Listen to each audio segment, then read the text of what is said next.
Orion Podcast, episódio 1. Olá pessoal, tudo bom?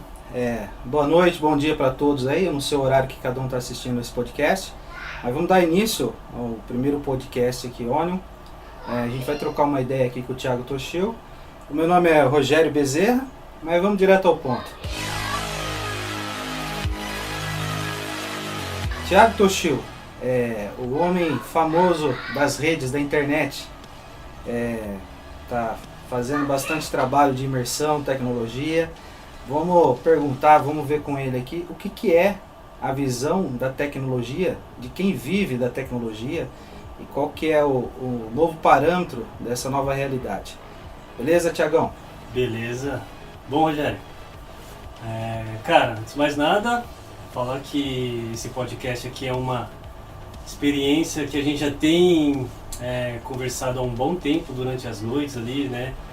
Você me dando alguns conselhos em relação a negócios mesmo, né? A empreendedorismo, que é um campo que você já está familiarizado, e eu vim de um universo corporativo que é onde eu tive muita oportunidade de trabalhar e conhecer o uso da tecnologia, né, para alguns meios ali, no caso ali, iniciando com audiovisual e passando para a área da educação e abrindo várias portas assim, né, inicialmente ela com vídeo, né, imersivo, vídeo 360, que desencadeou a própria entrada na realidade virtual, que por si desencadeou também uma entrada no universo de comunidades tecnológicas. E aí sim, acho que foi um momento que para mim foi disruptivo. A tecnologia, ela é um campo de informação compartilhada. Eu acho que assim, pode parecer também, né, meio que superficial o que eu estou falando, mas de fato assim, as novas tecnologias, elas são empurradas por comunidades que elas têm aquilo como paixão, né? Então elas têm curiosidade, enxerga oportunidade de negócio, mas eu acho que o que faz ela virar à noite, chegar no trabalho, ficar depois do horário e pesquisar isso como tipo, algo prazeroso, é realmente ali algo que se encontra dentro das comunidades, né? Ô, Thiago, sabendo que você já está bastante atarefado nesse mundo novo de tecnologia, fala para nós como é que foi o seu início, o que te chamou a tecnologia propriamente dita? Foi uma visão da tecnologia, foi uma coisa natural? Eu com 14 anos de idade já queria um computador. Na época era aqueles computadores domésticos, não era aquele computador, né, do modelo que a gente conhece hoje, não existia nem o Windows, na verdade. Era o computador, daqui assim, tipo um MSX. E ali você já tinha ali a experiência de jogo, mas você já tinha para você entrar no jogo você já tinha que colocar um código ali, né? Você nem sabia o que era aquilo que estava por trás, mas de certa forma você já estava se familiarizando com o universo que hoje é a nova linguagem, né? A linguagem de programação para as novas gerações que vai ser o diferencial. Acho que é isso, né? Então, acho que a partir de agora a gente começa a fomentar mais essa cultura de dados, mas também da linguagem das máquinas, que é uma programação, né? Mas existe aquela visão da comunicação em si, que é o pensamento sistêmico, né? Quando você olha ali e você vê uma lógica nas coisas. E isso não precisa ser programador, não precisa ser profissional de tecnologia para ter. Mas voltando para a questão da tecnologia, meu pai ele também era o que a gente chama de hoje o early adopter, que é aquelas pessoas que gostam de experimentar novas tecnologias, mesmo que elas ainda não emplacaram. E mesmo que isso custe um investimento que é alto. Então a gente está cansado de ver experiências ali que você adquire um produto, adquire uma tecnologia, super entusiasmado com aquela tecnologia e ela flopa, ela não vai para frente. Não falta exemplos assim de tipo, e lógico, na verdade essa tecnologia ela vai muito da necessidade comum. O que empurra a tecnologia para frente é o uso da tecnologia, né? É o que a massa vai fazer com aquilo. Então, nessa primeira visão que você tem da sua imersão na tecnologia, foi uma questão de curiosidade, de personalidade. Pelo menos foi o que eu entendi no primeiro momento. Claro, meu pai foi a primeira pessoa da rua que teve a TV. TV, tipo, uma TV preta e branca. Ele conta essa história que o pessoal, eles iam na casa dele ali, porque era o ponto de encontro. E isso é maluco, né, cara? Quando a gente fala da TV, a gente poderia fazer um podcast só de TV. Tipo, que é o meio, cara, é o meio disruptivo, o meio de massa, o meio que quando a gente para ver, é o que realmente conecta, né? Conecta, por muito tempo conectou todo mundo. Se a gente for falar, hoje a internet é o meio que a gente tem de conexão ponta a ponta, né, para tudo, né, tipo cultura, educação, entretenimento, serviço. A TV também já fez um papel parecido, de entretenimento, né, mas nossa, um caminho completamente maluco. Mas eu acho que um exemplo, se eu for falar de uma manifestação ali, né, tipo cultural, que a TV ela pode ser central, é algo do tipo a Copa do Mundo. Que quando a gente vê, o mundo parou em frente de uma caixa para tá todo mundo de alguma forma conectado naquele universo, naquele conteúdo. E todo mundo em tempo praticamente real, ao vivo ali, né? Então assim, o meu pai, ele teve essa experiência de conectar as pessoas da rua dele em torno dessa TV.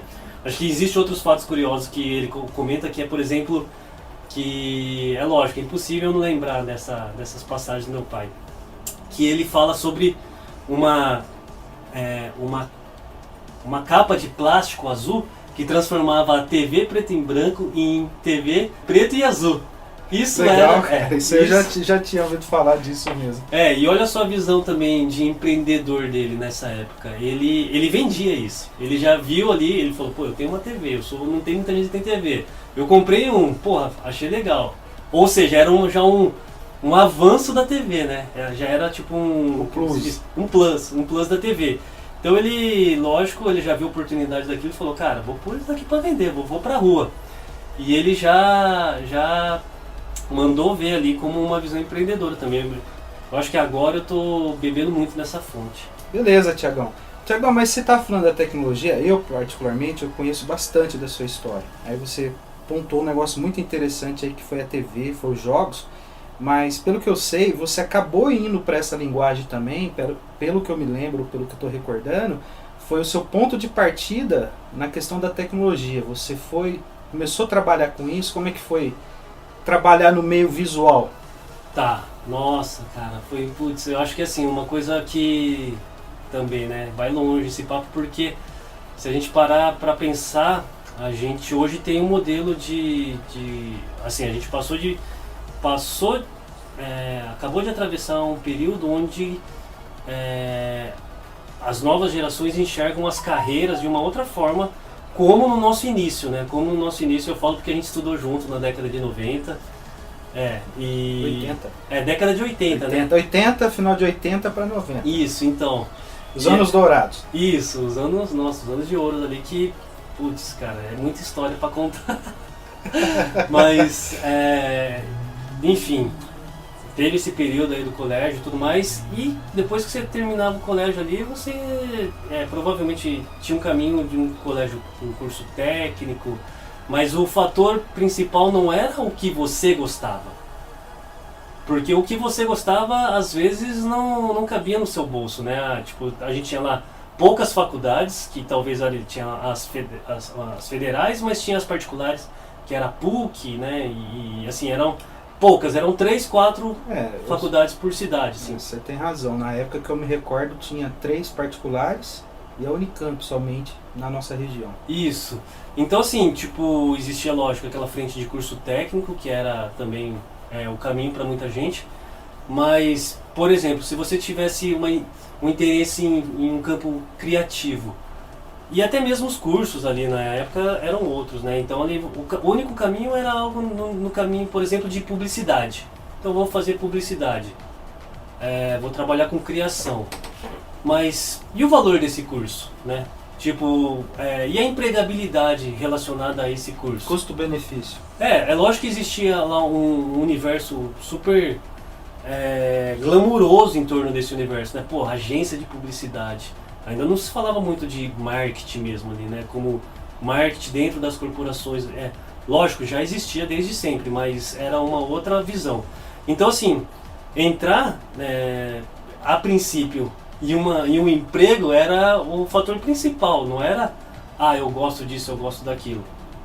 Então, naturalmente, demorou muito tempo para mim me encontrar dentro de uma área. Então, depois que eu terminei lá, colégio, demorou um tempo para me encontrar um curso. Fui pro Japão, em meados de 99 fui pro Japão, voltei e aí sim eu comecei um curso de mecatrônica, curso técnico de mecatrônica.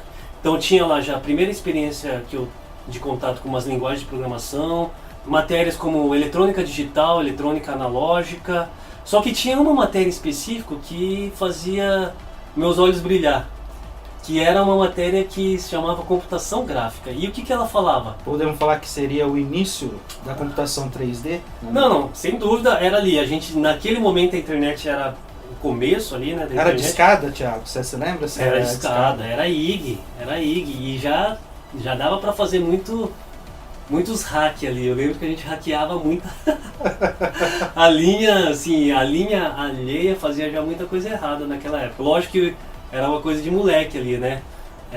De teste. De teste e assim, tipo, acho que não me orgulho de algumas coisas que eu já fiz. Mas o fato é que, sim, era internet discada, era um computador ali, tipo, que a gente pode imaginar. Eu lembro que eu comentei ali daquele primeiro computador. Aquele primeiro computador era o DOS. Agora a gente já estava no Windows já. Foi um salto assim, né? Putz, enorme. A gente já falava, por exemplo, talvez a sensação desse momento era a sala de bate-papo. Me lembro dessa época. Sala de bate-papo do UOL, chat ali, tipo... O que foi uma novidade, né? Como fosse o boom, né, da comunicação naquele período. Isso. E criação de site, né? Acho Isso. Que o Dreamweaver, né? Era uma coisa assim que tinha que ter bastante conhecimento, principalmente na língua inglesa, né? Porque não tinha tradução, não tinha como você traduzir. Você aprendia a linguagem e ao mesmo tempo tinha que entender muito bem do inglês, senão não funcionava o que você estava fazendo. Agora, Thiago, você lembrou um ponto aí que eu acho muito interessante, porque eu conheço um pouco da história. Como é que foi a sua vivência, tecnologia, quando você foi para o Japão? Que para todo mundo, até hoje, o Japão é uma referência em tecnologia em todos os sentidos. Então você acabou indo beber da fonte. Foi uma coisa que você foi buscar tecnologia ou aconteceu por acaso? Cara, aconteceu por acaso. Aconteceu tão por acaso que eu resolvi ir pro Japão de uma hora para outra, de um dia para o outro. Assim, para não me estender muito nessa história, foi uma daquelas experiências que acho que muitas pessoas já passou, de quase morte, sabe? Você viu a morte na sua frente e falou, porra, não conheço nada do mundo. No dia seguinte eu já estava tirando o passaporte, já queria pegar um avião para conhecer o mundo, sabe? Tipo, eu tinha essa possibilidade, porque meus pais são orientais, e então era um período ali também onde que o Japão ele abraçava muita mão de obra estrangeira. Então, Thiago, qual que era a idade, você se lembra? Em quantos anos você... 18 anos. 18 anos. Começando a ver o mundo como adulto. Então, eu tava nessa fase, assim, tava no auge da minha adolescência louca, né? Na mudança, né? Já tinha, mas assim, no auge da minha adolescência, mas já tinha banda, né? Já tinha feito tudo que... Nossa, já tinha aprontado de tudo. Mas estava em busca de um caminho profissional, assim, né? Algo que a gente naturalmente busca, né, cara? Algo que completa a gente, né, cara? Um propósito ali, tipo, natural, né? Então, o que você pode falar? O que foi a sua imersão na questão de tecnologia quando você chegou ao Japão? Como é que foi esse contato? 99 era, tipo, então a gente tava ali por uma passagem pro 2000. O que eu vi e ficou muito claro na minha cabeça, e eu acho que isso fez muita diferença, porque além da tecnologia que eu vi ali, que é óbvia, né? É a questão comportamental. cultural.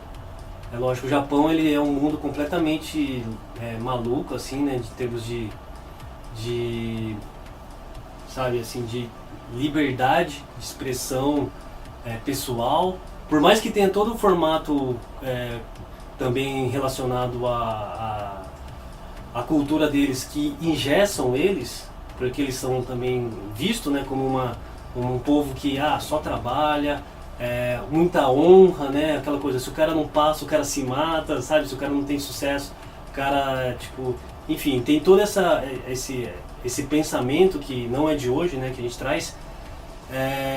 Por outro lado, eu cheguei lá e vi que os grupos, eles eram muito, assim, a moda, por exemplo, né, todo mundo se vestia como se bem entendesse, ninguém se interferia ali no gosto dos outros, sabe? Tinha aquela coisa que a gente naquela época eu via como muito mais quadrado do que eles, que era assim, um respeito pela expressão própria. Pela expressão individual de cada um. Isso, e acho que o que eu tenho em mente é muito essa questão da moda.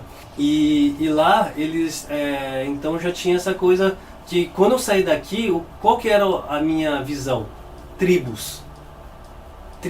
Em sentido, dá um exemplo. Tribos, nossa, quando você usa tribo é uma palavra muito muito ampla, né? Mas para quem viveu lá na década, e onde eu tava, mais ou menos, na década de 90, né, para 2000, era aquela questão de, tipo, você gosta de sertanejo.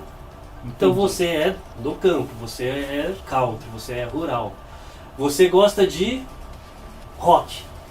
Você é rock. E olha só, dentro das tribos tinha as tribos. Então você gosta de rock. Tá, mas qual rock?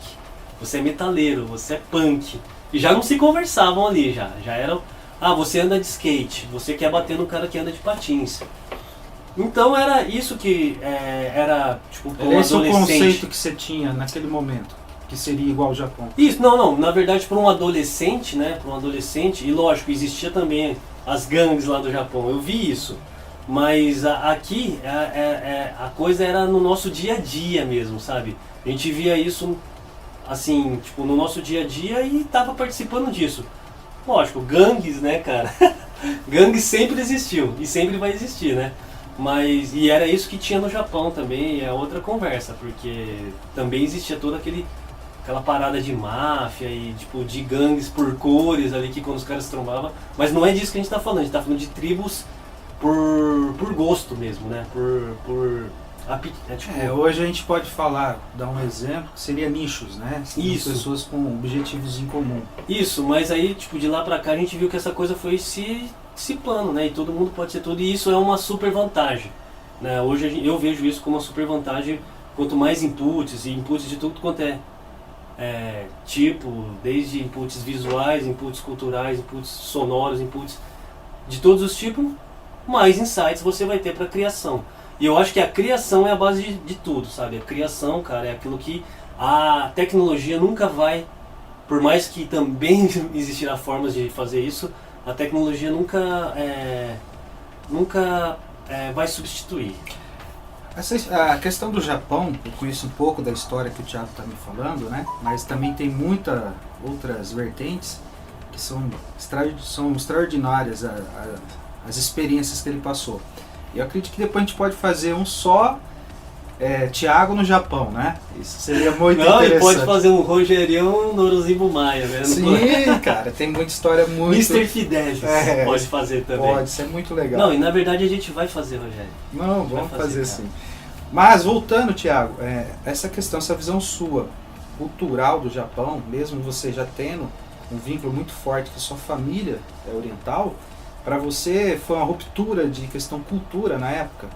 Eu acho então, até mesmo lembrando de se a gente for colocar um objeto, para simbolizar isso, acredite se quiser, em 99, quando ainda eu escrevia carta, eu simplesmente escrevia carta para o Brasil, eu trocava correspondência no papel. O que simbolizou a tecnologia no Japão e essa mudança que eu falo que é cultural, que me marcou, foi o celular, cara. Foi o smartphone, foi a internet no bolso daqueles caras naquele momento. Isso é muito legal, Thiago. E assim, só para fazer um paralelo rápido, isso demorou mais para chegar aqui no Brasil. Você lembra quanto tempo teve essa demora para poder o Brasil usufruir a mesma tecnologia que você chegou a ver lá no Japão ao vivo e a cores? Sim, cara. Então, como que era? Aqui a gente já tinha o celular, mas era os primeiros celulares.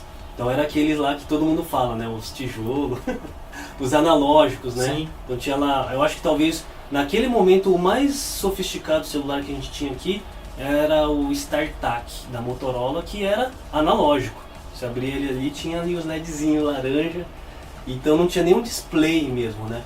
E no Japão já tinha esse avanço. Já tinha, porém, olha só que maluquice, né? Já tinha o celular, já tinha a internet no celular, assim, aquela cultura que hoje a gente fala, né? E a gente passou por isso e já até superou isso, que é o jovem não descola do celular, o jovem está sempre olhando para o celular, que já vai até causar lá um problema no pescoço. Isso já era falado ali pelos japoneses mais velhos ali e tal, dos jovens. E o que eles estavam olhando naquele momento o celular? Cara, era a tecnologia de internet WAP. WAP, que era a primeira tecnologia de pacote de dados para mobile. Então eles estavam vendo simplesmente informação, história, artigos. Não tinha ainda uma tecnologia visual de foto, vídeo. Mas aquilo ali já era uma ferramenta para eles tanto se comunicarem por texto, que aqui ainda não era ainda o momento, e já existia essa parada de os caras estarem 100% conectados com aquele device, com aquele dispositivo. Então aquilo para mim já realmente foi uma porta para o futuro. Tanto que quando eu voltei do Japão, eu fiz lá a tal da mecatrônica, entrei num corporativo voltado ainda para TI, então era ali, tipo, fiz mecatrônica, fui para estágio na Unicamp, consertar computador, Ródia, em Paulínia, que era uma indústria química. Da indústria química fui para uma indústria de... a minha parada era tecnologia, não era química, então eu fui para Vivo, que falava de telecom. Então ali naquele momento a gente tinha dois campos brigando, que era a telecom e a mecatrônica, indústria, indústria, como que informática industrial e telecomunicações. Por mais que eu fiz informática industrial, por conta da empregabilidade que eu comentei, porque eu precisava pensar no arroz com feijão, sim. Naturalmente minha tendência foi indo para o campo que eu pudesse explorar mais a própria tecnologia, né? Então fui parar na Vivo. Lógico, a princípio consertando computadores, aqueles call center, depois sendo suporte de uma ferramenta específica ali de telecom, até que fui parar até na área de vender internet, vendas de internet, naquele primeiro estágio, que era tipo um pendrive, sabe, pela internet. Legal, Thiago. Então... Thiago, agora você falou que você veio para o Japão, fez essa imersão na área de comunicação propriamente dita, né, voltado bem para o celular. Mas no Japão tem uma parte aí que você acabou não comentando, né, só para puxar um pouco pelo o assunto Japão ainda, é que você acabou indo estudar num lugar de tecnologia no Japão, né? Você pode Sim. falar um pouco? Claro. Então olha só que engraçado, né? Então assim, a gente está aí no meio da história, sei lá, talvez se a gente for colocar isso como uma carreira, né? E olha que essa carreira passou por setores diferentes, então, né? Então eu já estava ali numa transição de me encontrar. Por quê? Eu já tinha feito ali, eu já estava num caminho corporativo que poderia ser um caminho, que inclusive que eu tenho amigos que hoje eles estão ainda dentro de indústrias da telecom desse mesmo período, e ainda em área de venda, em área de suporte, em área de... dentro, né, dessas corporações.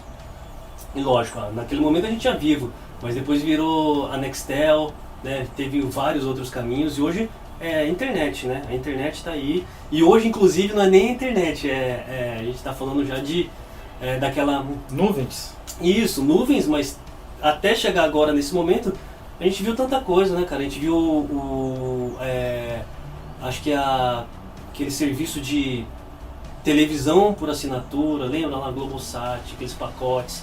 E hoje a Netflix já supre tudo isso. Hoje, tipo, a Netflix já mudou toda uma indústria, né? Então a gente viu as mudanças da indústria. A gente viu a desmaterialização de várias indústrias, né? Mas voltando para o Japão, eu estava ali naquele momento de um percurso que eu tinha um caminho assim, eu tinha oportunidades, mas eu realmente não estava contente com aquilo. Então assim, foi um momento que eu dei lá o reset, que eu, assim, tipo, acho que também não posso desconsiderar que eu tive essas oportunidades, né? Então assim, era um momento que eu não era pai, não estava namorando, sabe aquela coisa que ali o universo estava conspirando a eu apertar aquele botão reset e passar uma temporada no Japão.